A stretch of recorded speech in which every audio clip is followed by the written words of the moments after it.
life situations is to use the illustration of the season.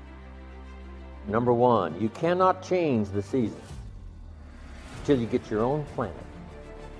All of this has been set in motion. But here's the next piece of information. You can change yourself. You can't change the season. You can change it. Life and business is like the changing season. Frank Sinatra sang, life is like. First, learn how to survive the winter. Speaking of life in its simplest aspect, first key to learn in your life on the spinning planet is learn how to survive. Now, there's all kinds of winters. The winter of the calendar, right? The winter of the actual season. But then there's financial winters and social winters, personal winters. But we understand those because we've all been through it. Right? Here's the key on the winters. Some are long and some are short. Some are easy and some are tough. But they always come right after harvest, right after fall, autumn. So we cannot rearrange the coming of the winter. But here's what we could do. Get stronger, wiser, and better so that we can survive better. And our life will be less eroded by learning to handle the next winter. The next winter of a divorce, the next winter of an illness, the next winter of a death in the family, the next winter of a lost financial, the next winter of a crisis, whatever comes, to be better equipped. So here's the key, to learn the seasons so that you can approach it all in a very intelligent way. So you must think negative when it's positive. You must think winter when it's. Here's some of the best advice. It comes from classic tradition. A great story says, don't build your house on the sand in the summer. Why be given that advice? Because it's easy to get faked out in the summer. You must not be faked out when it's nice. You must think storm in the summer and not get faked out. And if you think storm, now you'll look for a rock on which to build your house. Now you're going to be safe. So you can't think nice when it's nice. You've got to think storm when it's seasons are going to come and change. And if you're not educated to that degree, now you suffer a great loss. Now here's the next philosophy. Time to think positive when it's negative. Why? Because the negative won't last long. How long is the winter? Isn't that long? Just hang on. I'm not going to take that. How long is the night? It's only a few hours. There's never been a double night. Couldn't you make it a few more hours? And the story says, yes, the night just can't last. Sometimes it seems like it's going to last forever. And when you have insomnia, right, it seems like the night will never pass. But I'm telling you, sure enough, it will pass. So learn to think day when it's night. And then you must learn to think night when it's day. So you had to get it going, get it in for the night. And the key word there is words, a moment in time. I remember I saw a movie one time, I don't remember which one it was, but it had this phrase in it where the person says, all you need is 5 seconds of courage and you can change your whole life. It's true, right? You can change your whole life in a moment of decision. If you just get yourself in a courageous state, that doesn't mean you're not afraid. Courage doesn't mean you're not afraid. Courage means you're afraid, but you do it anyway, right? So the bottom line is a breakthrough is that moment in time. So now my question is, what is the trigger for a breakthrough? Raise your hand if you have an area of your life in the past where you struggled. You were frustrated, you wanted to lose weight, you didn't do it, or stop smoking, you didn't do it, or a relationship thing, or a business thing, and you're mad at yourself because you kept saying you're going to do it and didn't follow through. Who's ever done this before? Raise your hand if you know what I'm talking about. Awesome. So raise your hand and say, if there's an area you struggle with over and over again until one day, finally went, no more. Because I want you to know, I'm not going to teach you something you haven't done. I'm going to teach you how you've done in the past so you can do it again. So that moment in time was triggered by something. Something triggered you to finally change it. I'm wondering if you remember what it was. And something that made it possible to change it. So here's what I'm going to ask you to do right now.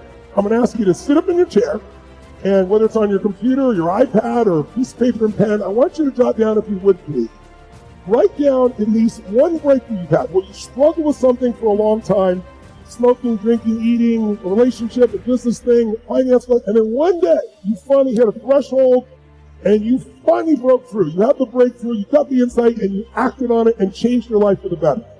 And here's how I want you to do this. I want you to write down, I'll put it up on the screen for you right now. Here's the steps. I want you to first write down, what was your breakthrough? What's the situation, again, when you struggled for one time, you finally broke through? What was it? And then secondly, what was the moment that made you change it? What triggered you? So maybe write that word. What triggered me?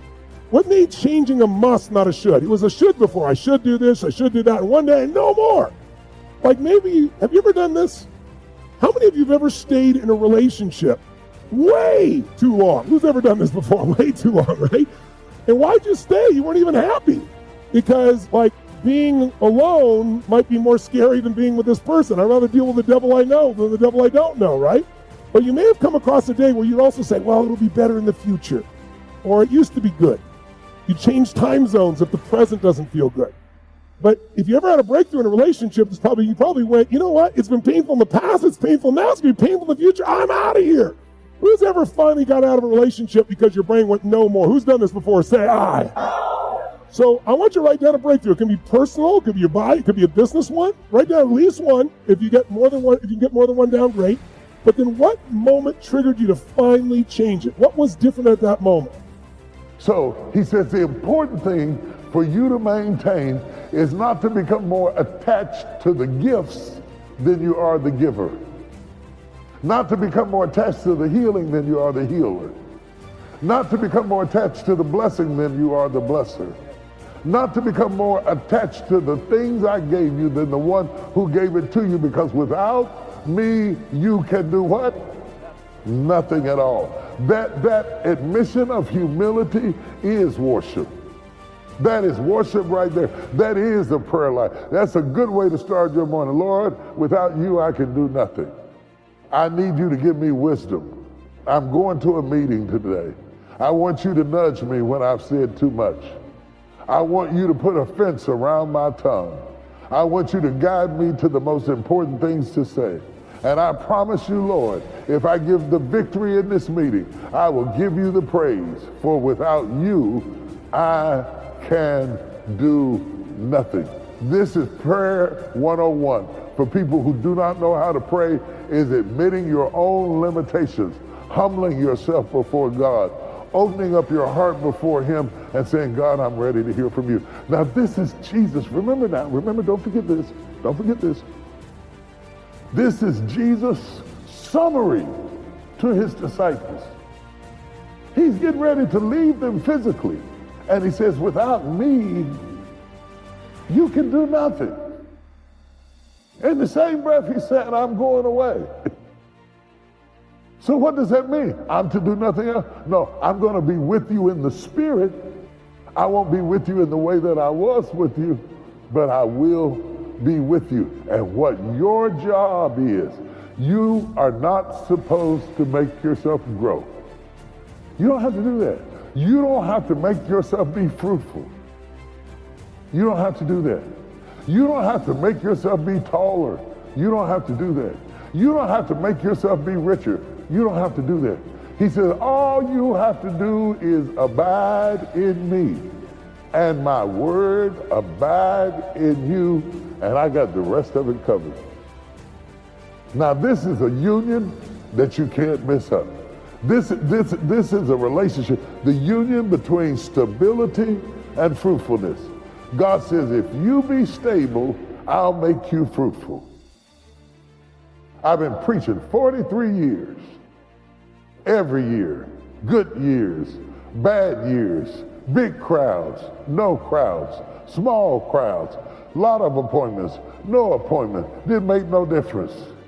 Big money, no money, don't have any money, can't keep the lights on. I still preach the word with a car, without a car, didn't have a car, pick me up for church, thumb a ride, gotta teach Bible class, gonna teach faith, don't have groceries, gotta be faithful. You can't get to fruitful if you're not faithful. I made it to fruitful, but I made it through being faithful.